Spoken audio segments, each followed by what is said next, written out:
How did you get to Vietnam? Were you on a ship or were you on a No, air no, no. transport? Flew over in a commercial airplane from California to Okinawa, and then we spent a week or two in Okinawa. Uh, and then we learned how all the way through boot camp we had M14, which is a bigger, heavier rifle made for Europe, for long distances. And then they gave us the M14, I mean M16, and so we learned how to shoot that and take it apart and clean it and everything. And then went to Vietnam. But you said something about being barracked on a ship. Was that part of the deal or? Yeah, our the first 6 months are excuse me, our battalion was aboard uh, I think an aircraft carrier, for a helicopter carrier, and like our barracks were our bunk beds were 6 high, and the two bottom ones were cold, the two top ones were hot, and the middle two were Goldilocks. So And how really, long? I'm not kidding you. And there's just enough space where you can actually turn sideways without bumping hips on the top bunk, the bunk above you. And how tall were you? Like 6 feet or something like that? You had to Uh, scrunch a little bit. no, no, they were more than 6 feet. And how long did you do were in that situation? Well, we come back for only a few times. We were back um,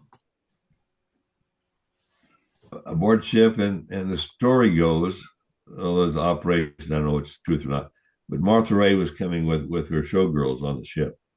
So they sent us out the day before so we wouldn't embarrass ourselves or being too rowdy.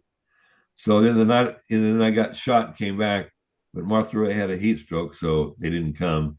And being as I was the most hurt person on board the ship, I'd have been lavished by a bunch of showgirls, Oh, wow. which pissed Another me. one of those close calls in the bad Yeah, way. those calls could have been a life changing event.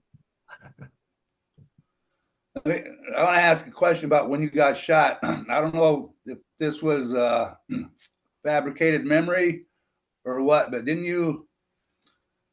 you got shot in the leg, there was a firefight going on, and you were incapacitated. Did you cover yourself up with some debris or something like that until you felt it safe to get up and go back to your unit, Okay, or is that something I just okay. I'll tell you the whole story then.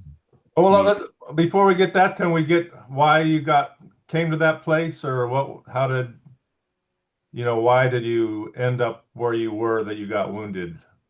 Okay, well, we had a big battalion perimeter, about 1,000 people or so, and it's about a mile square, and so we had foxholes spread out way too far. Uh, the foxhole to my left was a machine gun, and there's a hedgerow in between, so I couldn't even see that. And to the right is probably maybe 15, 20 yards away with a couple of gullies in between.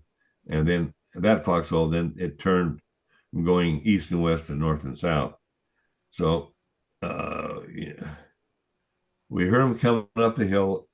Well, were you like protecting something or what? No, Why? no, I guess we were blocking force because some army units were pushing them this way and we were going to stop them or whatever. Oh, okay. Okay, so uh, and we just came in there and stopped, dug foxholes. The dirt was really hard. Our E tool was kind of like a pick and stuff. It was so hard it had sparks when you hit the wood. It hit the ground. It was really, really hard. Anyway, so